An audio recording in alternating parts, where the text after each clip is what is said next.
Hey everyone, thanks for tuning in. We're hanging out here in my jungle room, and I figure I want to show you guys some Cebu Blue cuttings.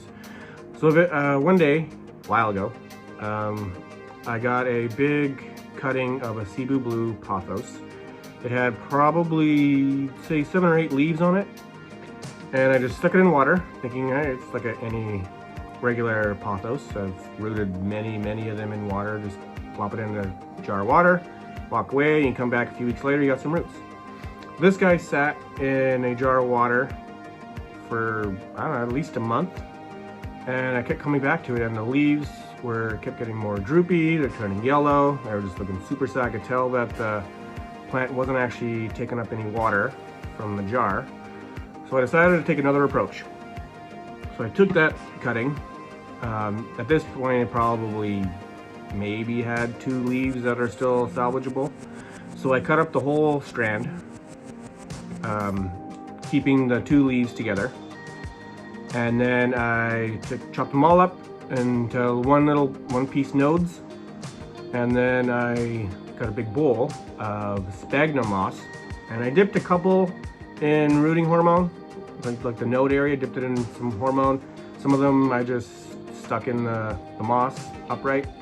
And then I ended up taking that moss bowl, getting it wet, obviously, and then putting it in a Ziploc bag with a big bamboo stake right in the middle just to keep the bag from touching anything, or the leaf that was in there. And then I just set it down on my floor, pretty shaded area. This is throughout the summer, it's fairly shaded. And I walked away and I came back, and each little stick that I had started to root. So over time, all my Cebu Blue sticks developed roots, and now this is what I got from it. So each stick rooted, I got leaves on all of them, and this one right here is actually starting to vine out now. You can see there's a few new leaves coming.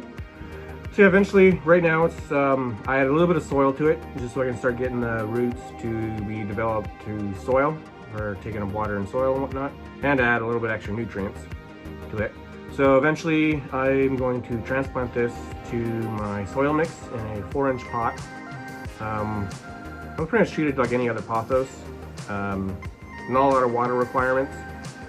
I'll probably keep it in my jungle room just so I get some more light added to it, and eventually one day, if this plant matures enough, it'll get some fenestrations to it, which would be rad. But yeah, thanks for watching, and tune in for the next videos and subscribe and all that good stuff, and I'll talk to you later.